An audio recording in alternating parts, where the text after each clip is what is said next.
Does it hurt? I don't know. Ah! Oh, he came back a third time! Fourth time! Fifth time! He came back 4 times! Ow! Oh! She tore her. Matt, How cold is it? Oh, it's mid-May. Are you stuck? You're gonna have leeches in your pants.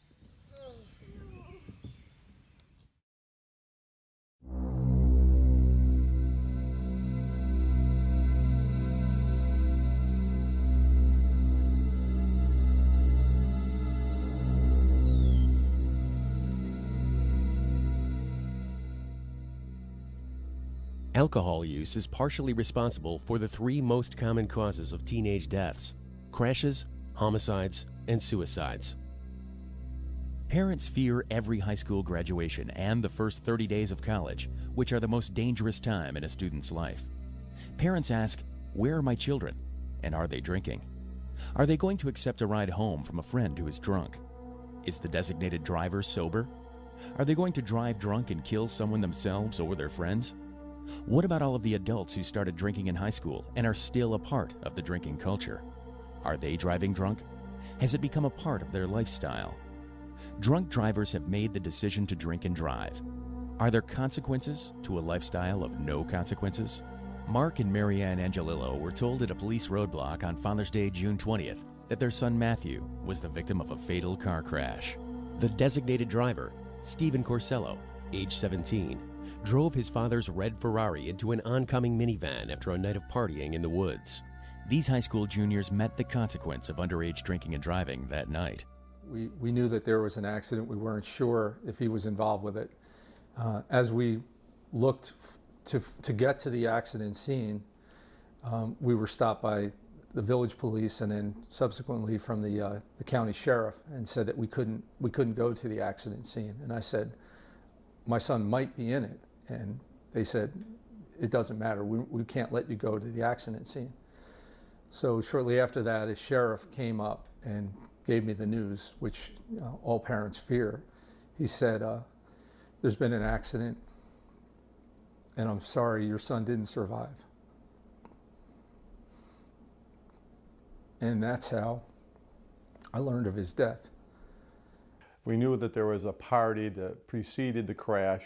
So the first step we wanted to do is gather as much information and facts prior to the accident so we could kind of put things together and find out what exactly happened prior to this crash. When we first started interviewing some of the high school kids that went to this party, it was very difficult to get them to talk. In fact, some of the homes that I went to, parents were very reluctant. In fact, they closed the door and we couldn't get anywhere at first.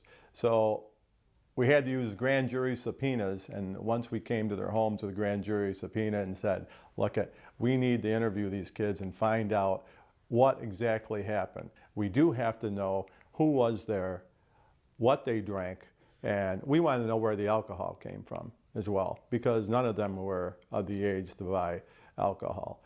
So with that in mind, we began interviewing them, and a couple of kids said, well, the party is always at Dave Hall Road. And it's a known fact. Some of the parents knew of this place, and the kids would go out there and drink quite often on Dave Hall Road, especially on the weekends. They all knew, everyone there knew Stephen had too much to drink. And no one took the keys away. No one was willing to risk calling his father. Everyone had Stephen's cell phone. They could have easily called a parent. I say, why didn't anyone call a parent? Why didn't someone take the keys and throw them into the woods? Why did this group of highly intelligent teenagers allow a group of boys, all under the influence, to drive off in a Ferrari? And how could this happen? And I say, you often say when a tragedy happens, what were they thinking? And the answer is they were not thinking, because when you drink, you don't think. And all the rules and good character traits and everything you've learned all your life go out the window in one moment of teenage recklessness. We as parents set an example for our kids in every single thing that we do. And you can't go to a backyard party somewhere, or a picnic, and drink beer and then get in a car and drive your kids home. And then when you get home, you tell your kid, hey, listen, don't go out and drink and drive, although I just did it. And so I really had to think about what I was doing. And I don't think a lot of parents think about that. They want to get a message across to their children, and they want to do the right thing.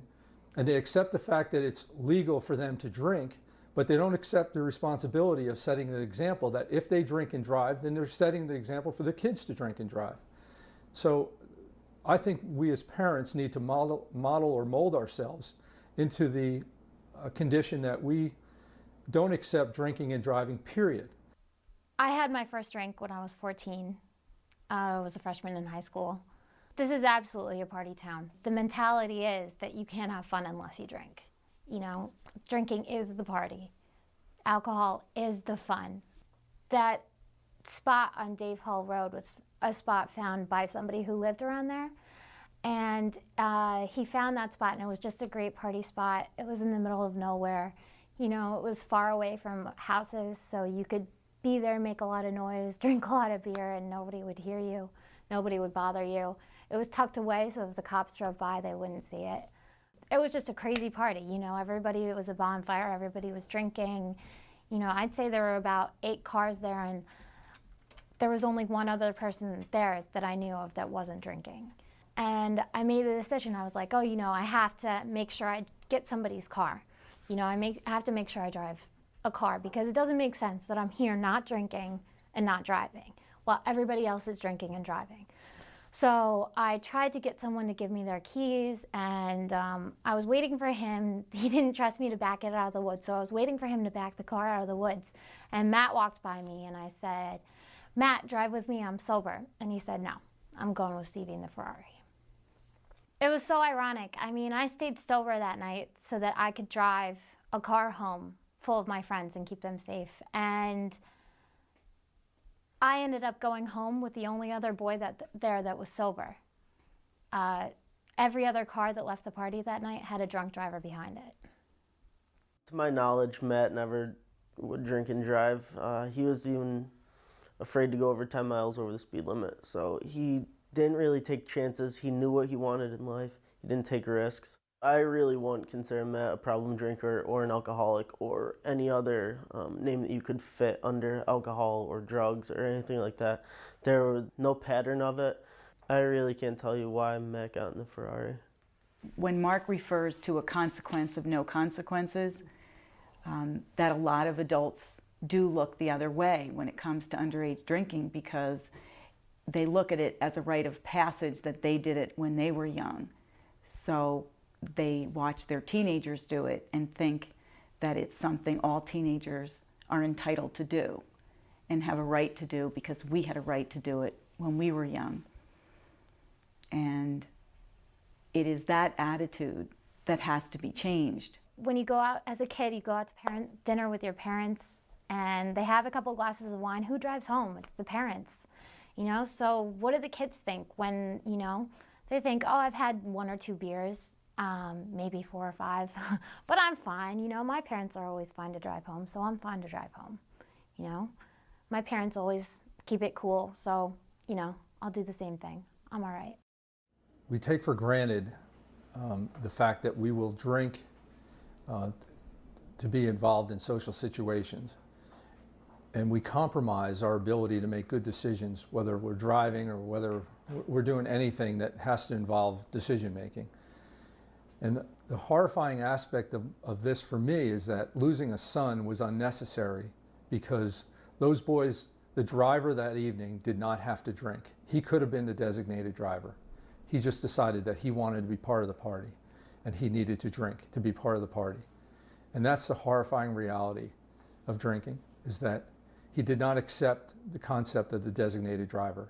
He felt it was important for him to be part of everything, and he needed to drink and he needed to drive. And my son is dead as a result. But the one thing that's extremely difficult is the relationship in the marriage, because men and women grieve so differently. My husband elected to grieve with being isolated and being by himself. And I chose to gather with people every day. And I always joked and said that I needed a lot of friends so I wouldn't wear anyone out. And I met with anyone who would meet with me. I met with friends, with strangers, with bereaved parents, anyone who would listen, who would help, I met with. There's no one on this earth who could possibly do enough for me, because that's how much work it is to get through every day, every month, every year. It takes the utmost of strength to remain positive. You have to make life go on for you and your children, and so you therefore have to develop a strong sense of faith and a strong sense of purpose for what do you do with a tragedy like this so that your son's life and death have meaning and purpose.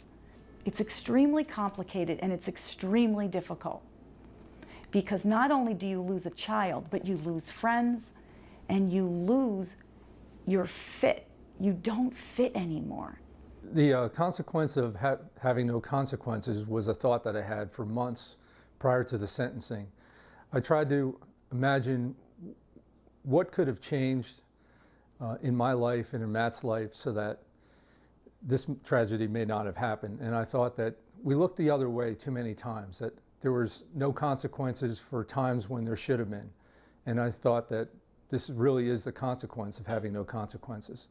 There is kids right at the party that didn't want Matt to get in that car. They said, don't go in the car. So they're thinking that. They know what to do. They just need that little extra push if someone only grabbed a hold of them and said, no, you're not, and told Steve, no, you're not driving the car. We'll leave the car here. We're getting closer to that point. Now we're getting to the point where the kids realize there could be a problem here. Let's look out for one another. But they're just not over the hump yet where they'll physically grab someone that's intoxicated and say, no, you're not going.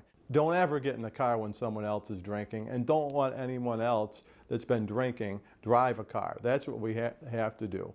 I think it's really important to raise your kids with the awareness that, you know, the worst does happen. It can happen and it will happen if you aren't responsible. The horrifying reality of drinking is that it is so unnecessary.